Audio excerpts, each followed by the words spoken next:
Greetings, my name is Andrei and this is a bounding box tutorial. We're gonna create something similar to this title scene from Shogun. More specifically, we're gonna create a surface with this kind of ripples on it. Final result is something like this.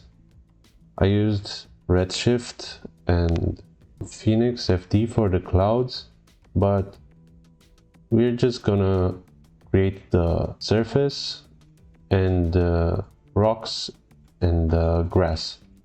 For this tutorial, I'll be using 3ds Max and beta version of TyFlow you can still download. I'll post the link in the description. Final setup is gonna look something like this. So we have our TyFlow here, and we have these controllers. We can move them around, and we can use the Z scale of the controller to control the frequency of the ripples. And inside the script operator here, we have a fall off, which can control the decay of the ripples. So if it's higher, the ripples decay towards the edge. And we can also activate the scatter of grass on the rocks, which is here.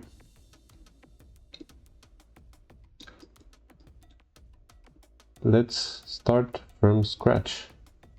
So first of all, I'm gonna create a layer and call it Sea Surface Setup. Now let's create a plane.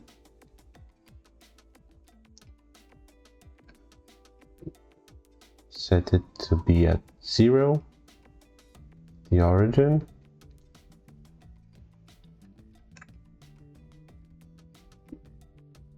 Give it a size of 100 by 100 and give it 100 segments on each side. I'm using centimeters as a unit. So if we go to unit setup, system units, it's set to centimeters. Alright, we can hide the grid. So we can see there's 100 little faces on our plane on each side. I'm gonna call this plane Earth plane, and we're gonna make it not renderable. Also, we can hide it already. We can make another layer and call this one Island Controllers. Here we can add some spheres, the radius of 1. They can be anything, they can be cubes. I'm just gonna go with spheres. I'm gonna create 5 spheres and position them randomly. It doesn't matter because we're gonna move them around wherever we want. Also, this layer shouldn't be renderable. Back inside the sea surface setup layer, we create from the helpers tab, TyFlow drop down, create a Ty collection. Call this one Ty collection Islands.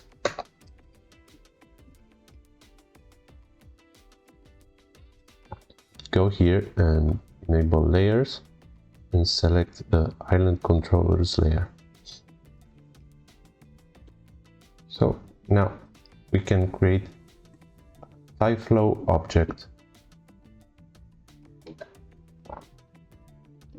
Call it TyFlow Sea setup.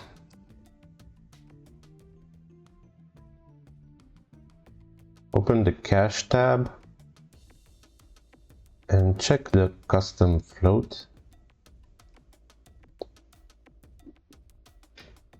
So inside the editor, just gonna move it here so we can see. Let's create a birth surface operator. Pick the birth plane, and in particle birth, choose the all polygons. So we can have a particle for each face of our plane, sort of like pixels. Let's call this event C particles.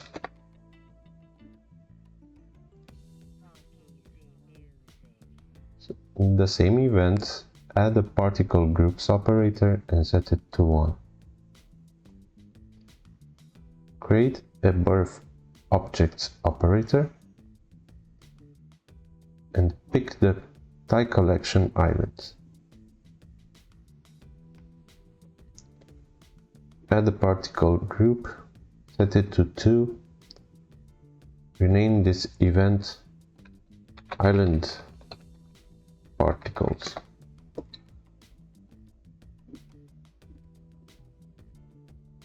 Now just add a display operator as a separate event and plug each of these events in this display operator.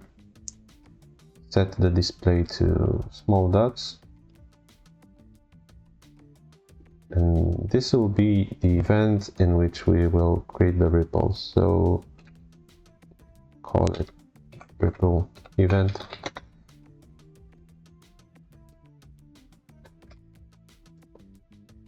Alright, so now you can press tab and search for script and add the script operator.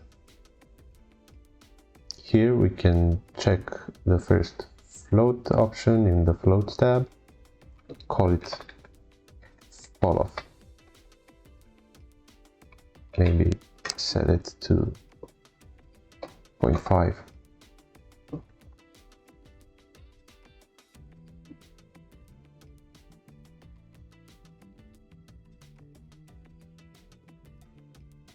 Now open the script editor. We can delete this part and we can start writing our script.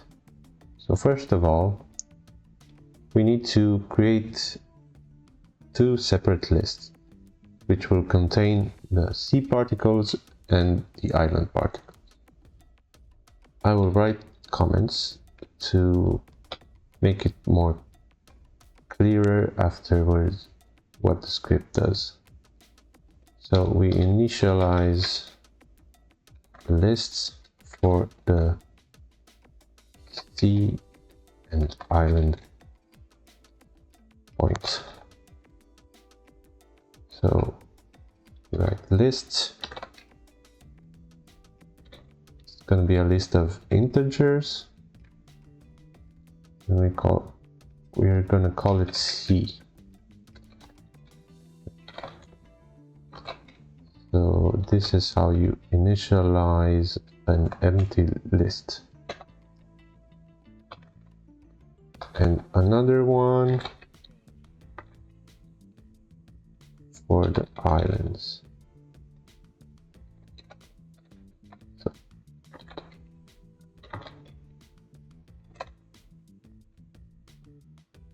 So you can press Ctrl E to run the script, and down here you will see if it was successfully executed or if it has any errors, it will tell you. So now let's add each particle. Let's close this, kind of annoying. Now we're gonna go through each particle, through all the particles in this event. We're gonna add it to the correct list. We're gonna do that using the group, which we set to be different. This is 1, this is 2. So add each particle to its corresponding list. We're gonna use a for loop. So for int I int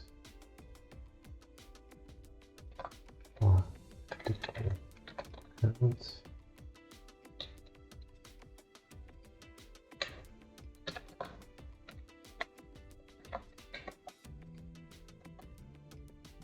So this event particle count knows the number of all the particles, so it runs the for loop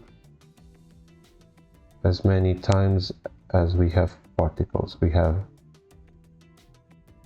10,005 particles. 5 are the islands, and the 10,000 are the sea particles. So first we need the index of each particle. We're gonna get it with the get sim index function.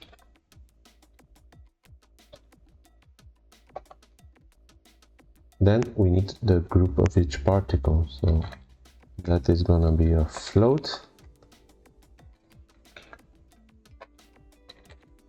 And the function is get simulation groups. And we need to point it to the particle index. Now we have the groups, we can put them in the list. So if the group is equal to 1, C list add the particle index. Else, if the group is equal to 2,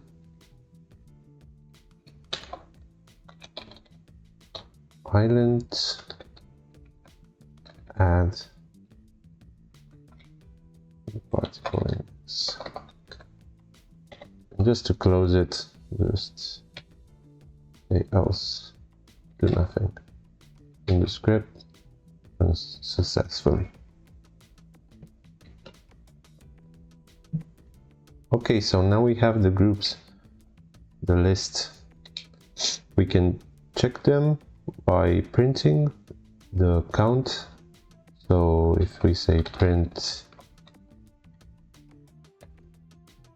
the c.count,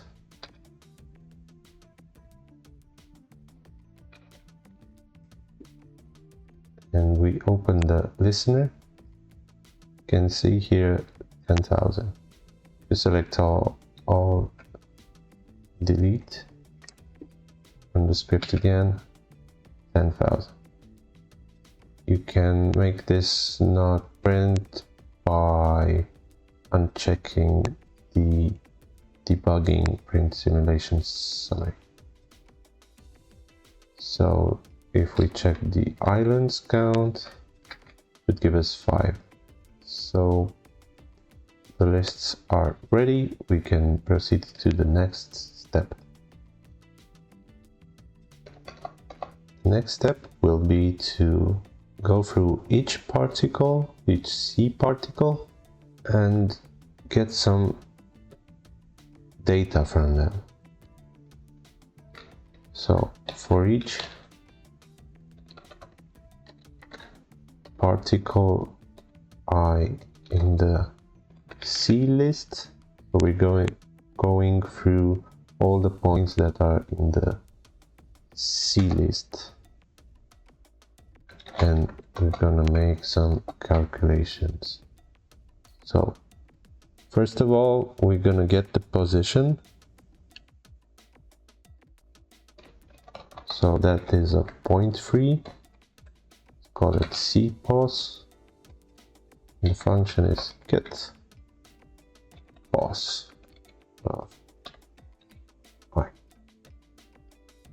We don't need the height, so we're gonna set it to 0 because later we're gonna move the particles up and down, and we just want to ignore that information. You're gonna see why. So I'm gonna set the z value at this position to 0. Next we're gonna create some variables that we're gonna use later. So I'm gonna call one distance. So this is gonna be the distance from the particles to the island. And we also are going to need an inverted distance. Just set them to 0 for now. So now for each C particle, we're gonna have to check the distance to each island particle. So inside this for each loop, we need another for each loop that is going to go through each island. So for each K in the island list,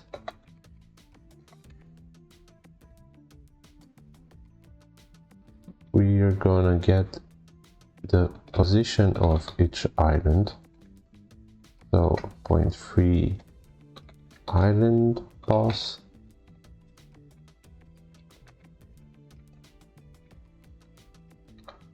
Again, we don't need the z value, but we might use it for something. So let's create another 0.3, call it island pos sea level,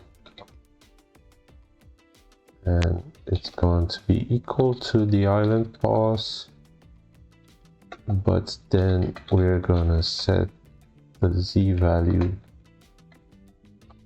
to 0.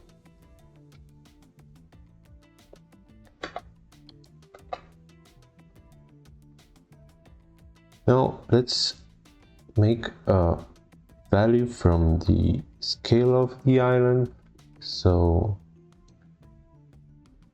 if we scale it on the x and the y,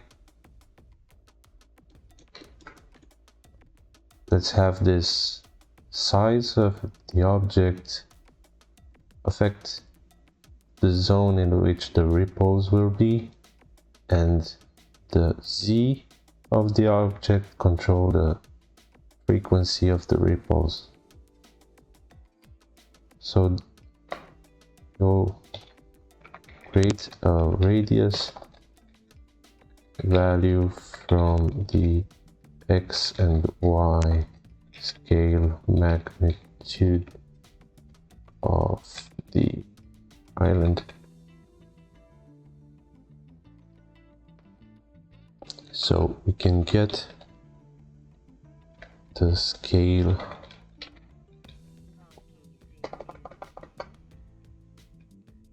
making a 0.3 island scale, and using the get scale function, get scale of k, we can set the z value to 0 because we don't need it, and then we can use create a float, call it island radius, which is going to be the island scale dot magnitude. This will give us the length of the vector, so the radius of our spheres. Okay, next let's get the distance from the C particle to each island.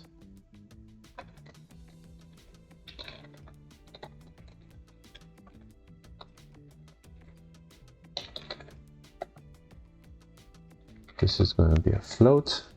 Call it island distance. And 0.3 dot distance.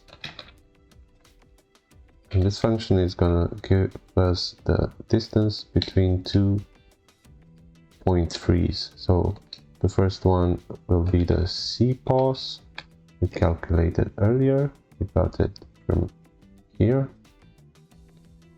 And the second one is going to be our island pause, the one with no Z value, so the island pause sea level. You can double click and copy and paste it here. So right now we have the radius. So now we want to create the repos if the particles are inside this radius. So create a condition. If the island distance is smaller than the island radius, do something.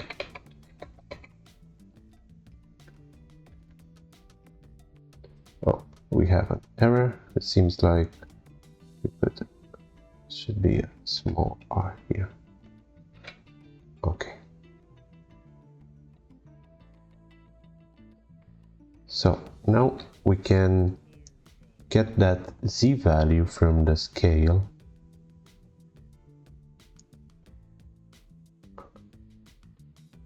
and use it as a frequency. It's going to be a float. Let's call it frequency, and let's use the get scale function again.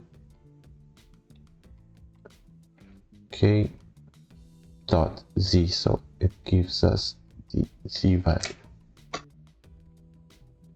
Now let's create an inverted value of the distance to the island. So what we want is right in the middle of the sphere is to have the value of 1, and on the very edge of the sphere have the value of 0, and then outside of it 0 also. So in order to do that,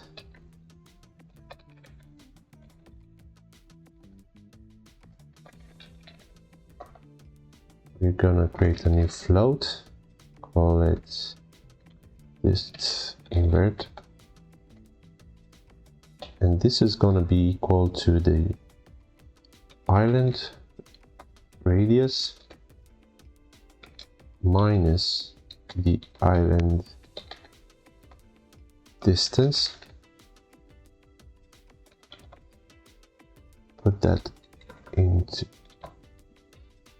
brackets and divide it by the island radius again. So this is gonna clamp it to 1.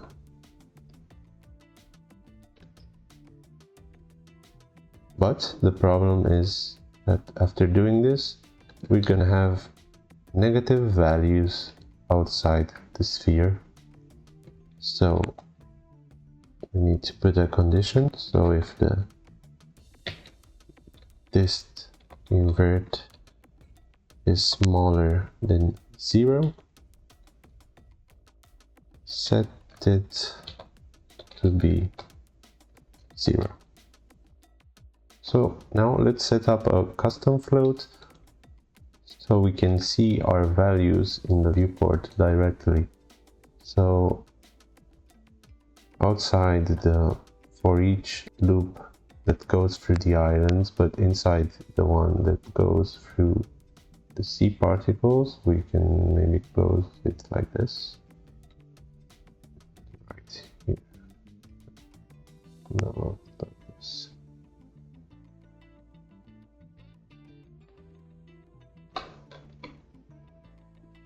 Oh, there we go.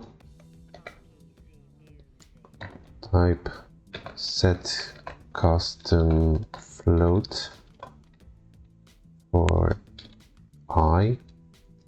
Give it a name, let's call it ripple, and the value will be our distance float. One right here. So in the display operator, the color section, we can choose from custom float, and here we can choose the ripple.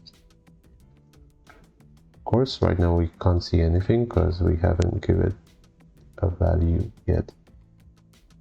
Let's select all the geospheres and set them to be displayed as boxes. This is gonna be easier to see.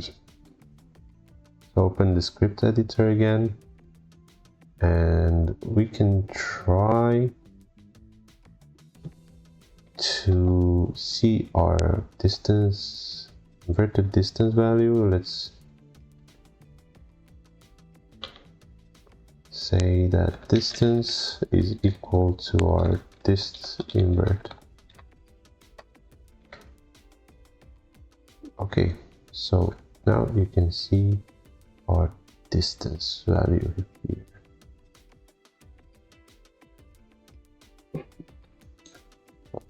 These particles are above 0, and all of the black ones are 0.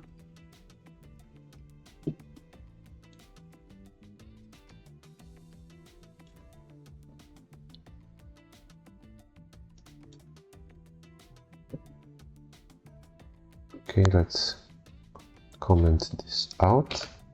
Let's actually calculate our ripples.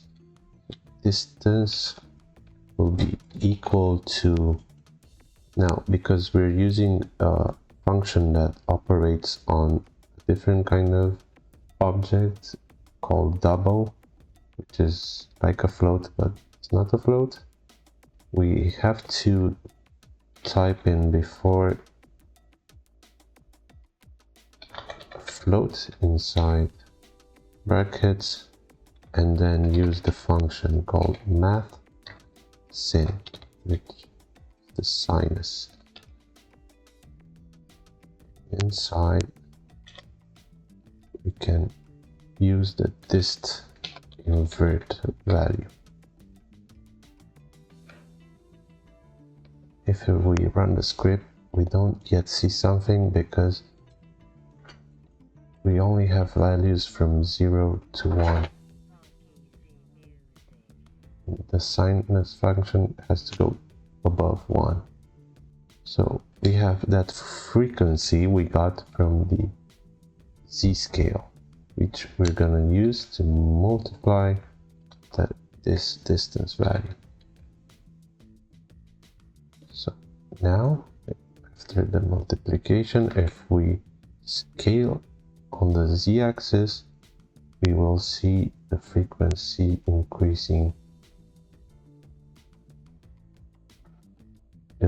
It still seems like we have to scale a lot, so maybe I'm gonna multiply it with another number, let's say 5. Okay, so now we don't have to scale so much in order to get more ripples.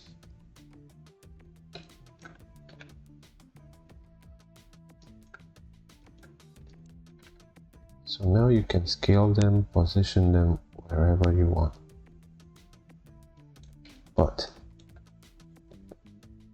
you can see we have no fall off. So we have to multiply this value with the the fall off, which is our inverted distance we calculated earlier. So distance will be equal to the distance multiplied by the dist invert. So now we got a fall off, but we can't control how hard the edge is. So we can do that by using a power function. Before the final line, we can create a new float, call it the influence, and this is gonna be float again because the function is for double values. It's called math_pow, and it's gonna be the dist invert to the power of our fall off from the script operator right here. I'm gonna plug in this value with the get float function, fall off. So now we can use this value to multiply the ripples with. Great, so now we can control how hard the edge is. If it's 0, it's gonna be the same intensity to the edge, and if you increase it, it's gonna fade out. Okay, let's increase the resolution of our plane to maybe 200. Now we can see better. Okay, so we have our ripples, but they're just a float value now. They're not going up and down in height. So we're gonna create. Let's copy the birth plane. Call it the C render plane. Move it to another layer. The C render layer.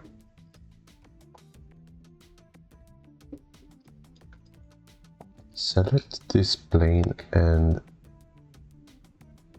add a TyParticle skin modifier. Before we select the flow, let's set the max distance to 0, set the mode to faces and max count to 1, and in the simulation group we only need the group 1. Now we can select the TyFlow C setup. Right now this plane is skinned to our particles, so we can go here and say we don't want to move them from the first frame because the plane won't have the chance to initialize and get the correct particle. So we're gonna say if frame, that's f, is greater than 0, then df sets pos of I, and let's create a new point 3, which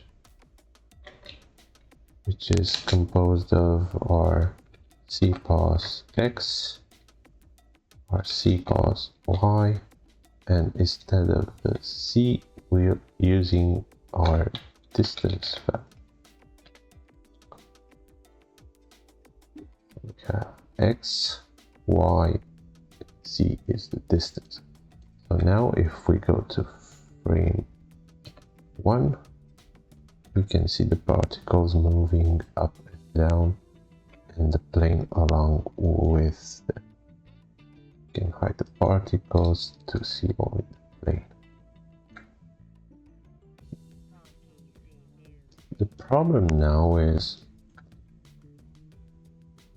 and I couldn't find a better solution for now, but I would like to control which of these circles go above and which go below.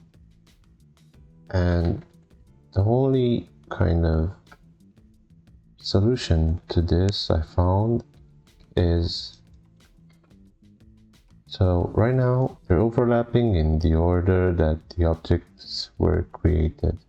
So in this layer, if I add another sphere,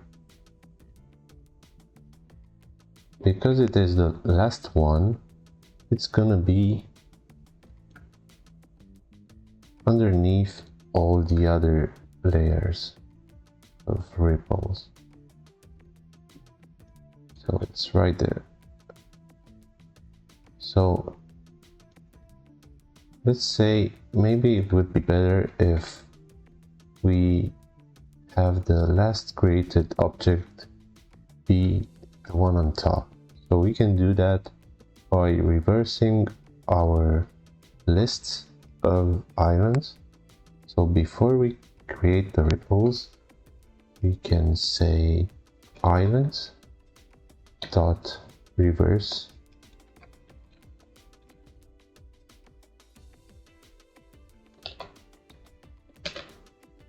now we have our last created object on top. Maybe this makes more sense and gives us more creative control. We have our ripple surface. We can control the scale, we can control the frequency, of course the position. Now let's create the islands. I'm gonna make a new layer, call it island meshes, create a new TyFlow, call it TyFlow island meshes. Inside the island meshes TyFlow editor, create a perf object operator, select our Ty collection. We already have these meshes, but we can replace them with something else. So we can add a new shape operator and use any geometry we wish. We can say chunks, maybe.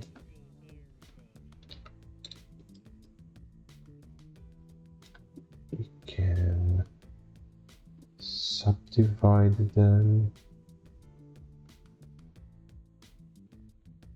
maybe relative to scale. Set a relax.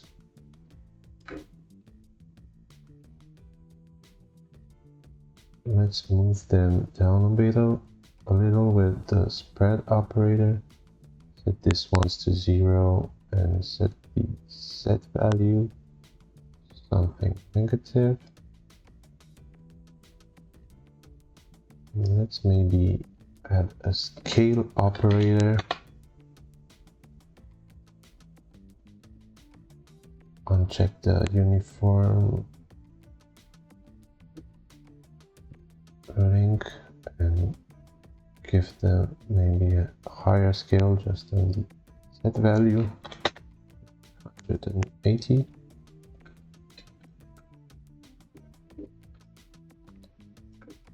Subdivide them a bit more.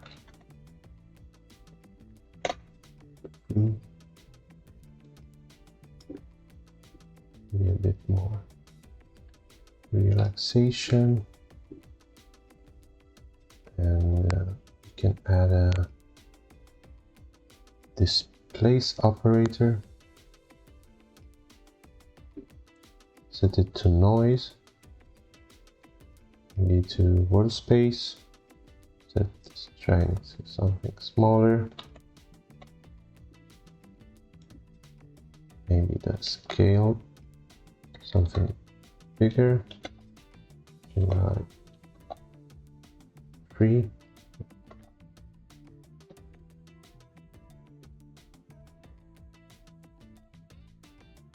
Maybe 0.1.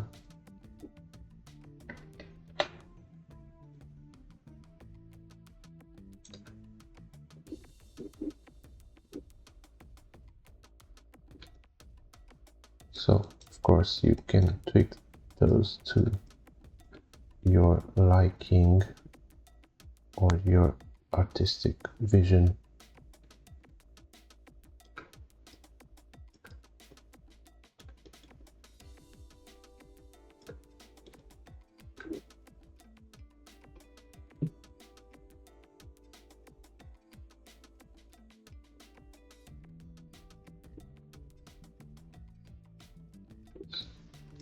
So we've got some geometry for the island, which can be improved, of course.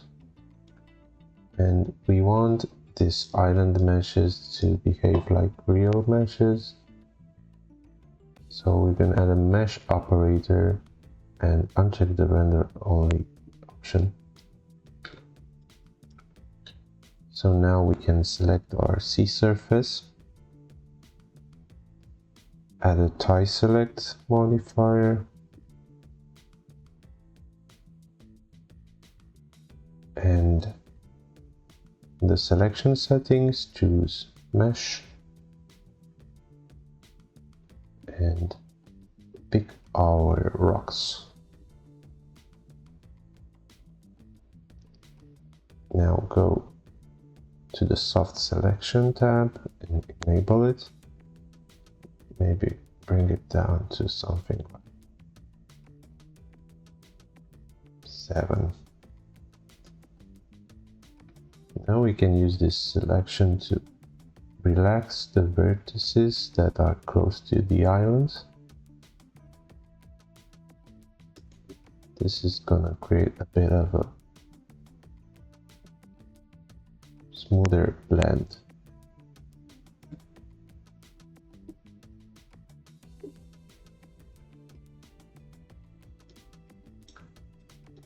So now that we have the rocks,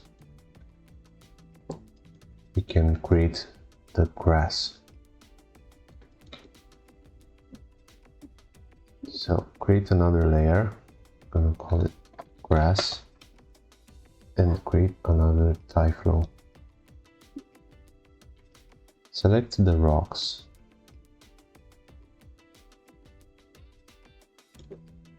And add a TySelect to the TySelect modifier.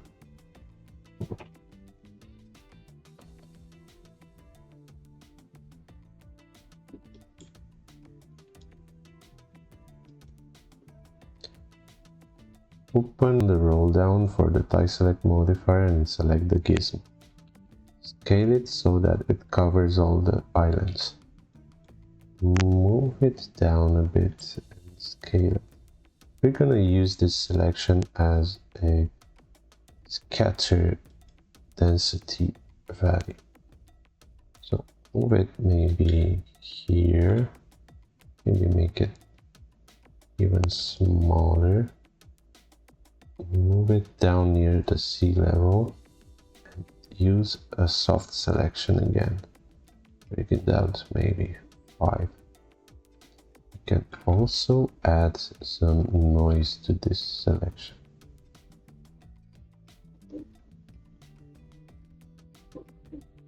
In order to use this as a density value, we're gonna check the assign vertex color. Now, in the editor, we can add an edit poly on the rocks, so you don't see the selection anymore. So in the editor, create a perf operator, set the ends to 0, and let's scatter a bunch of grass particles, maybe something like 10,000. Add a position object operator and pick the rocks. Here we're gonna check density by texture. Click on the map button and search for vertex color. Click OK. So now we have particles where we selected. We can also check the aligned surface. Add a shape operator, and TyFlow already has grass meshes here. I'm gonna choose grass clumps. In the display operator, select geometry. So right now they're really tiny, maybe, so we can scale them up with a scale modifier. 100.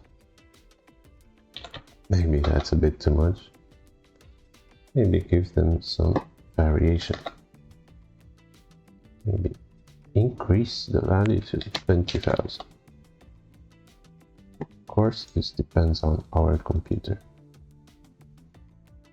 Great, so now we have the grass. In order for it to be renderable, we need to add a mesh operator.